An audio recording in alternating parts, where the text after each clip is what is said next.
നമസ്കാരം, പ്രവാസി മലയാളിയിലേക്ക് എല്ലാവർക്കും സ്വാഗതം.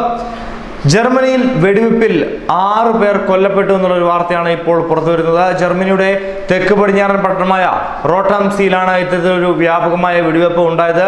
നിരവധി പേർക്ക് ഇതിൽ പരിക്കേറ്റതായി അന്താരാഷ്ട്ര മാധ്യമങ്ങളടക്കം റിപ്പോർട്ട് ചെയ്യുന്നുമുണ്ട്.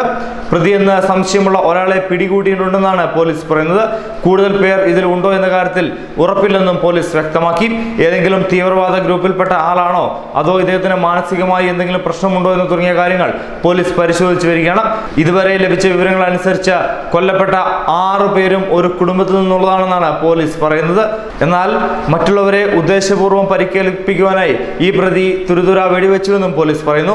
ജർമ്മൻ സ്വദേശിനിയെ തന്നെയാണ് പിടികൂടിയിരിക്കുന്നതെന്ന് പ്രാഥമിക റിപ്പോർട്ടുകളും സൂചിപ്പിക്കുന്നു. പരിക്കേറ്റവരിൽ പലരും ഒരു കുടുംബത്തിൽ നിന്നുള്ളവരാണെന്നതും പ്രത്യേകതയാണ്. വെടിവെച്ച ആൾ ഒരു ജർമ്മൻകാരനാണ്. മ്യൂണിക് നഗരത്തിൽ നിന്നും 170 കിലോമീറ്റർ അകലെ റോഡാംസിലാണ് ഈ സംഭവം നടന്നത്. സംഭവത്തിൽ കൂടുതൽ ആളുകൾ ഉൾപ്പെട്ടിട്ടുണ്ടോ എന്ന കാര്യത്തിൽ ഉറപ്പില്ലെന്ന് പോലീസ് വ്യക്തമാക്കി. അതിനായുള്ള പരിശോധന ഇപ്പോഴും തുടർന്നു വരികയാണ്.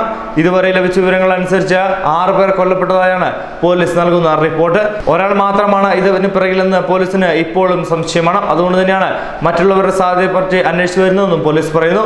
ജർമ്മൻ സ്വദേശിനെ തന്നെയാണ് പിടികൂടിയിരിക്കുന്നതെന്നും പ്രാഥമിക റിപ്പോർട്ടുകൾ വ്യക്തമായി സൂചിപ്പിക്കുകയും ചെയ്യുന്നുണ്ട്. മാത്രമല്ല, പരിക്കേറ്റവരിൽ ഒരേ കുടുംബത്തിലുള്ളവർ എങ്ങനെ ഉൾപ്പെട്ടു എന്ന കാര്യവും പോലീസ് ഇപ്പോൾ പരിശോധിച്ചു വരികയാണ്. എന്തായാലും പ്രവാസ ലോകത്ത് നിന്ന് ഇത്തരത്തിൽ നിരവധി ഞെട്ടിക്കുന്ന വാർത്തകൾ വരുന്നത് പ്രവാസികൾക്ക് ഏറെ അമ്പരപ്പും ഉത്കണ്ഠയും ഉളവാക്കുന്നത് തന്നെയാണ്. ന്യൂസ് ഡെസ്ക് പ്രവാസി മലയാളി.